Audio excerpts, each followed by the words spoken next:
Hello guys, नमस्कार सभी को। आप सभी का स्वागत है आपके अपने इस प्यारे से परिवार में जिसका नाम है maths with Deepak Panchal sir. प्यारे बच्चों, आपको मैं एक बात बता दूं कि कंपाउंड इंटरेस्ट के जो क्वेश्चंस आते हैं उन कंपाउंड इंटरेस्ट के क्वेश्चनों को आप बड़ी आसानी से कर पाते हो।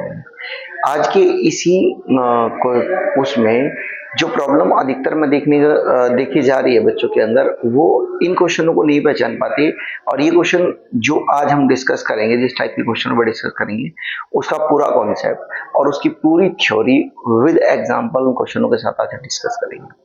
कैसे हम बात करते हैं, कैसे नहीं। तो आज का सेशन हमारा है कंपाउंड इंटरेस्ट का। आज का सेशन हमारा किसका है? कंपाउंड इंटरेस्ट का। और कंपाउंड इंटरेस्ट में जब समान ब्याज वाले क्वेश्चन होते हैं उन पर आज हम बात करेंगे। समान ब्याज की क्वेश्चन कैसे, इनमें आप बात समझेंगे। मान लीजिए ये है कि ये कोई कैपिटल थी, ठीक है, ये कोई कैपिटल है। इस कैपिटल को मैंने दो अलग अलग हिस्सों में इन्वेस्ट किया है। एक हिस्सा है ए और दूसरा हिस्सा है बी। दोनों को मैंने 10% रेट ऑफ इंटरेस्ट पर, कंपाउंड इंटरेस्ट पर इन्वेस्ट किया। क्लियर है बाकी? एक कैपिटल है, उसको उसका एक हिस्सा यहाँ पर, एक हिस्सा यहाँ पर इन्वेस्ट किया। ये इन्वेस्टमेंट जो है मैंने की है 5 साल के लिए, 5 इयर्स के लिए। और ये इन्वेस्टमेंट जो है ये की गई है 6 साल के लिए। और मैं चाहता हूं, या हमने इस बात को सोचा कि इस कैपिटल को, यानी कि ये हिस्सा और ये हिस्सा, जो ए रुपीज है और ये बी रुपीज है, ये इस तरीके से इन्वेस्ट किए जाए ताकि टाइम कंप्लीट होने के बाद इनसे मिलने वाला ब्याज बराबर हो। बस यहां पर एक पॉइंट की बात यह है कि कंपाउंड इंटरेस्ट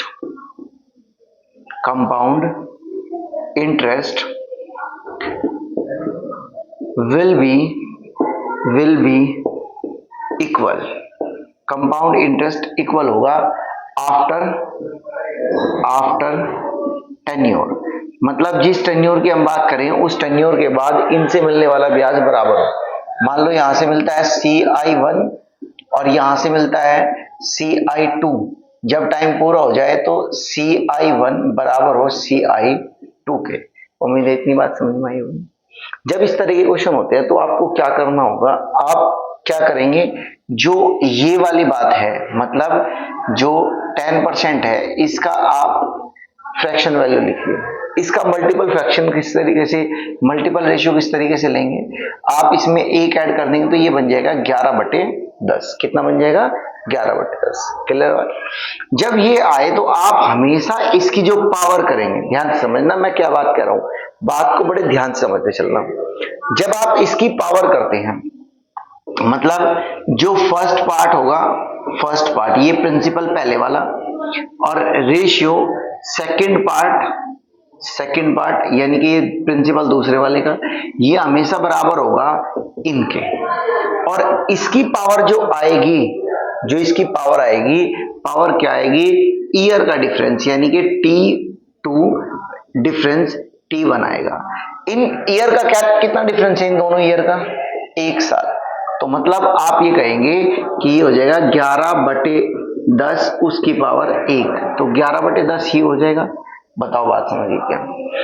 अब बात आती है कि कौन सा हिस्सा किसके लिए होगा। मतलब यहां पर ए बी होगा, मतलब A रेशियो B जो है वो 11/10 होगा, या जो है A रेशियो B जो है वो 10/11 होगा। ये बात आप ₹39,030 is divided between A and B in such a way that the amount given A to the first compound interest on 7 year is equal to, मतलब ये पहला क्वेश्चन है, ए ने कितने साल के लिए? 7 साल के लिए पैसे लगाए। टोटल रुपीज बी ने कितने साल के लिए? बी ने लगाए ये पैसे 9 साल के लिए। और कितने पैसे थे? 39,300 रुपए थे। अब वो कहता है, और रेट ऑफ इंटरेस्ट कितना है? जो रेट ऑफ इंटरेस्ट है 4% रेट ऑफ इंटरेस्ट। ऑप्शंस हमें क्या क्या दिए गए हैं? ऑप्शन हमें दिया गया है, पहला ऑप्शन दिया गया है 20,280। दूसरा ऑप्शन दिया गया हमें 30,628। तीसरा ऑप्शन दिया गया है 13,475 और फोर्थ ऑप्शन दिया गया है 15,000। ये 4 ऑप्शंस है, इतना है। तो हमसे अब आप कैसे करेंगे इस क्वेश्चन को, एक बार देखो ध्यान से समझना बात को, मैं आपको समझा देता हूं कैसे इन क्वेश्चनों को डील किया जाता है। कैसे, सबसे पहले आप इनका फ्रैक्शन वैल्यू लेंगे। आपने मैंने बताया 4% की वैल्यू 1/25, तो जब इसकी वैल्यू लोगे तो ये कितना बन जाएगा, ये बन जाएगा आपका 26/25। अब ये वैल्यू अगर पहला पार्ट यानी कि फर्स्ट ए कह सकते हो आप, A/B बनेगा या ये B/A बनेगा। इस बात को ज्यादा जरूरी समझना है क्योंकि इसी में सबसे बड़ा कंफ्यूजन रहता है। अगर इसमें कंफ्यूजन रहता है तो पहले देखो कम समय किसका है, कम समय किसका है, कम समय A का है, तो जहां वैल्यू बड़ी है वहां A लिखो। लॉजिकली बात समझना, जो व्यक्ति कम समय है उसे ज्यादा इंटरेस्ट देना होगा ना, तभी तो वो बराबर आएगा। भाई मान लो किसी व्यक्ति को, आप 5 साल की बात कर रहे हैं, एक व्यक्ति की 8 साल की बात कर रहे हैं, अगर इंटरेस्ट 8 वाले को ज्यादा दे दोगे 8 साल वाले को, तो उससे तो और भी उसका गैप ज्यादा हो जाएगा। इसीलिए प्यारे साथी हम क्या काम करेंगे, कम जिसका टेन्योर यानी कि टाइम जिसका कम है उसे हम क्या कर देंगे, ज्यादा इंटरेस्ट देंगे ताकि हम बराबर कर सके उस बात को जो क्वेश्चन में कही। तो ये वाली बात तो नहीं चलेगी। क्या होगा, A/B होगा, A/B। अब मैंने कहा था पावर जो इसकी बनेगी, पावर बनेगी क्या, पावर बनेगी इन दोनों का टाइम का डिफरेंस। टाइम का डिफरेंस कितना है, 2। तो अगर हम इनका स्क्वायर कर दें, 26 का स्क्वायर होता है 676 और 25 का स्क्वायर होता है 625, यानी कि A/B की वैल्यू इतनी है। और इनका टोटल हमें दिया है, टोटल कितना दिया है, 1 7 और 2 9 और 1 10, 1 6 6 12 और 1 13, 1301 की वैल्यू हमें उसने दी है 3903। देखो सीधा सीधा हमें दिखाई दे रहा है इसका 3 गुना है ये, तो आप ये कह सकते हो कि 1 यूनिट की वैल्यू 30 आ गई। कितनी आ गई मेरे भाई, 1 यूनिट की वैल्यू 30। अगर वो हमसे ये पूछे, अच्छा पूछा क्या है उसने हमसे पूछा है कि find the part A part की वैल्यू बतानी है हमें, इसका मतलब हमें 676 की वैल्यू बतानी है। तो 676 में 3 की मल्टीप्लाई कर देंगे, ये कितना हो जाएगा, 3 0 3 6 18, 1 3 7 21 और 1 22। इतने से देख लीजिए, इतने से एक ही ऑप्शन है, तो ऑप्शन नंबर ए इसका करेक्ट आंसर हो जाएगा।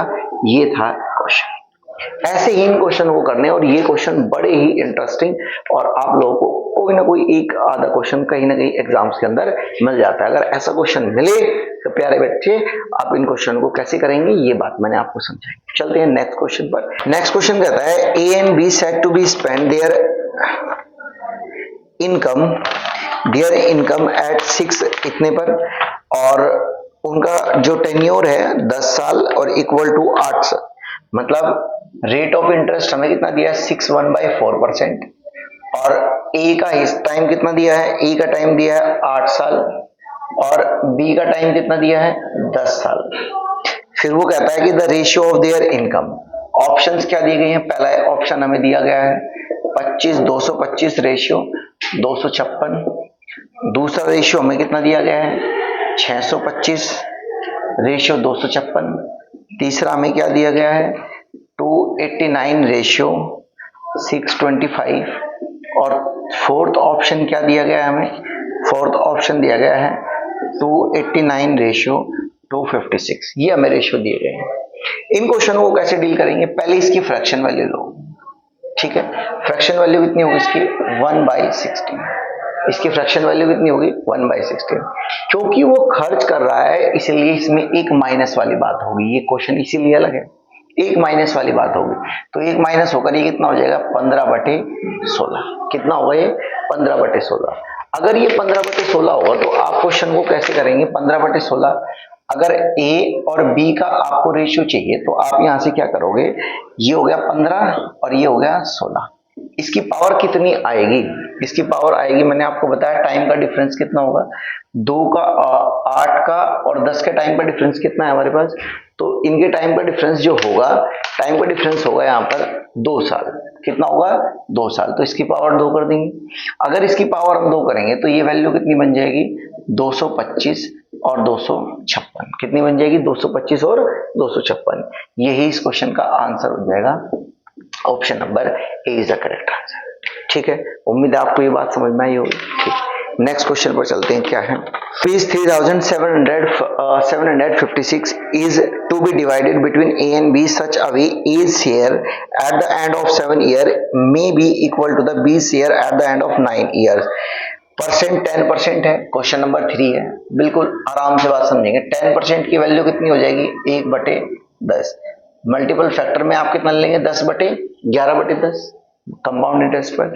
फिर वो कहता है कि इनके अगर ए और बी के मैं शेयर की बात करूं तो 10/11 हो जाएगा। इसकी पावर कितनी करेंगे, एक उसने दिया है टाइम 7 इयर्स और एक दिया है 9 ईयर, तो ये हो जाएगी 2। तो आपने यहां कहा सर 121/100 हो गया, कितना हो गया, 121/100। अब उसने इसकी वैल्यू हमें कितनी दी है, कितना होगा ये, उसने हमें टोटल दिया है ना 10% per annum compound, B share पूछा है, बी की वैल्यू पूछी है, ए और बी का इतना दिया है, तो टोटल कितना बन जाएगा, ये टोटल बन जाएगा 221। इस 221 की वैल्यू दी है उसने 3757 दी है, तो ये इसका 7 गुना लग रहा है। अब यहां से एक बात देखो, अब ये यहां से कितना है इसका, 7 या 17, 7 के मल्टीपल में, क्योंकि यूनिट डिजिट यहाँ पर 1 है और यहाँ पर 7 है, तो 7 के मल्टीपल में होगा क्या, 7 गुना, देखिए 7 एकन 7, 7 दूनी 14 और 7 दूनी 14 और 1 15, ये तो इसका लगभग डबल बैठ रहा है। तो इससे आगे चलो, 17 देखो, 17 एकन 17, 7, 17 दूनी 34, 34 और 1 35, हाँ ये इसका 17 मल्टीपल है, कितना है 17 मल्टीपल। तो आपसे बी का हिस्सा पूछा गया है, तो बी में मल्टीप्लाई कर देंगे, कितना आ जाएगा आंसर, 1700 इसका आंसर आ जाएगा, यही इसका आंसर था। देखो आप एक बार कॉन्सेप्ट को समझ लो, कॉन्सेप्ट को एक बार समझने के बाद आपको कोई प्रॉब्लम नहीं आती, क्वेश्चंस को किस तरीके से भी पूछे, किस तरीके से ना पूछे, कोई दिक्कत नहीं आती, आप आराम से करते चले जाएंगे। बट मेन काम क्या है मेरे भाई, मेन काम ये है कि आपको कॉन्सेप्ट को समझना होगा, कॉन्सेप्ट को समझने के साथ साथ क्वेश्चनों की प्रैक्टिस करनी होगी, यही चीज अच्छा बनाएगी बस, और कुछ नहीं है जो आपको अच्छा बनाएगा। कॉन्सेप्ट, कॉन्सेप्ट के साथ प्रैक्टिस, और बस इसमें लग जाओ। डिवाइड ₹66,000, क्वेश्चन नंबर 4 में क्या कहता है, रुपीज दिए हमें टोटल 66,300। इसने कहा है between A and B in such a way that amount receive that A receives after 8 year equal to B the amount that received B. मतलब ए को 8 साल और बी को, परसेंट कितना दिया है 10%, तो ए और बी का रेशियो, अच्छा ऐसे लिख लो, चलो ए और बी का रेशियो कितना बनेगा, 10% की वैल्यू यानी कि 11/10 हो जाएगा।